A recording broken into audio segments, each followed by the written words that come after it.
জাবেদ নামের এই রোগীর পরীক্ষার রিপোর্ট অনুসারে 4টি জটিল প্রকৃতির রোগ ধরা পড়ে।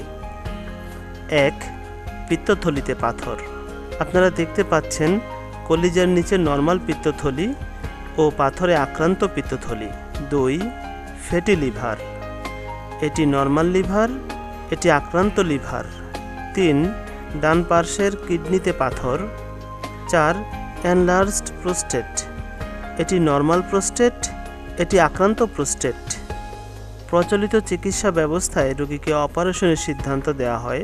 তিনি অপারেশনে ভীত হয়ে বহু স্থানে বহু পদ্ধতির চিকিৎসা গ্রহণ করে অসুস্থ হননি। এরপর রোগী এইচডি হোমিও সদনে চিকিৎসা নিয়ে বিনা অপারেশনে সুস্থ হন।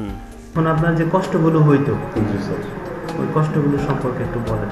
কষ্ট স্যার আগে হয়তো ধরেন এখানে আমার ডাইন পাশে বুকের ভিতরে এখানে গ্যাস জমে যেত আর কি, ওষুধ যাইতো, ফুলে যাইতো, তখন কোনো কিছু খাবার আমি খাইতে পারতাম না স্যার।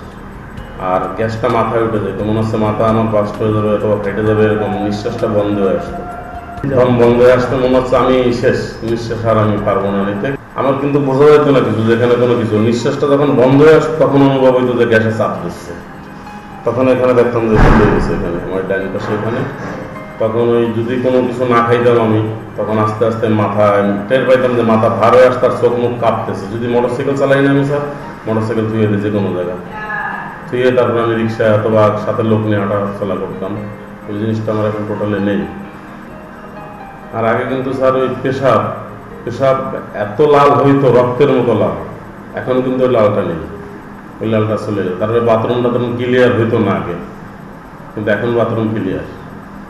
আগে ধরেন পায়ের নিচে আমি সারা রাত ঘুমাইতাম, রাত্রে 2টা 3টা অথবা শেষ রাতে ফজরের দিকে বাথরুমে গেলে আমি মাটিতে পাড়া দিতে পারতাম না।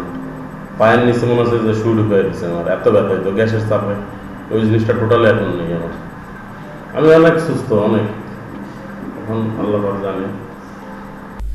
আপনার নিকটস্থ এইচডি হোমিও সদনের ঠিকানা জানতে মোবাইল করুন 01978789494 নম্বরে অথবা লগ ইন করুন www.hdhomeo.com।